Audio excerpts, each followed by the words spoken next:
তামিল সিনেমার থালাপতি এখন তামিলনাড়ুর রাজনীতির নতুন কিংমেকার। যে জল্পনা দীর্ঘদিনের ছিল 2026-এর বিধানসভা নির্বাচনে, তা বাস্তবে রূপ নিতে শুরু করেছে। প্রথমবারের মতো নির্বাচনে অংশ নিয়ে বিজয়ের দল তামিলাগা ভিত্তিক আজাগাম যে পারফরমেন্স দেখাচ্ছে, তাকে রাজনৈতিক বিশ্লেষকগণ সুনামি হিসেবে অভিহিত করেছেন। 4 মে বেলা 11টা পর্যন্ত পাওয়া প্রাথমিক তথ্য অনুযায়ী 234 আসনে তামিলনাড়ু বিধানসভায় বিজয়ের দল প্রায় 100টিরও বেশি আসনে এগিয়ে রয়েছে। একজন নবাগত রাজনীতিকের জন্য এই পরিসংখ্যান অভাবনীয়। বিজয় নিজে লড়েছেন 2টি কেন্দ্র থেকে, তিরুচিরাপল্লী ইস্ট এবং চেন্নাই পেরাম্বুর।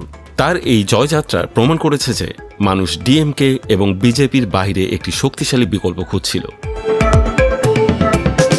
বিজয় তার রাজনৈতিক অবস্থান অত্যন্ত পরিষ্কার রেখেছেন। তার ঘোষিত আদর্শ হল ধর্মনিরপেক্ষতা এবং সামাজিক ন্যায় বিচার।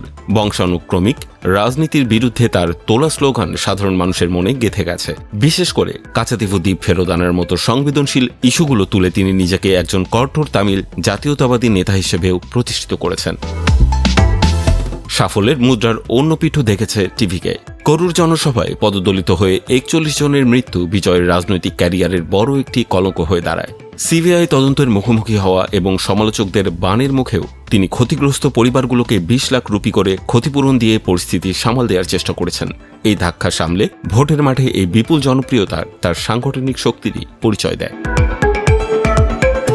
বিজয় ঘোষণা করেছেন তার পরবর্তী সিনেমা জননায়গান হবে তার রূপালী পর্দার শেষ কাজ।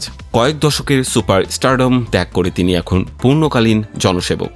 ভক্তরা যেমন তাদের প্রিয় তারকাকে সিনেমার পর্দায় মিস করবেন, তেমনি তামিলনাড়ুর সাধারণ মানুষ আশা করছেন সিনেমার মতোই বাস্তব জীবনেও তিনি একজন ত্রাতা হয়ে আবির্ভূত হবেন।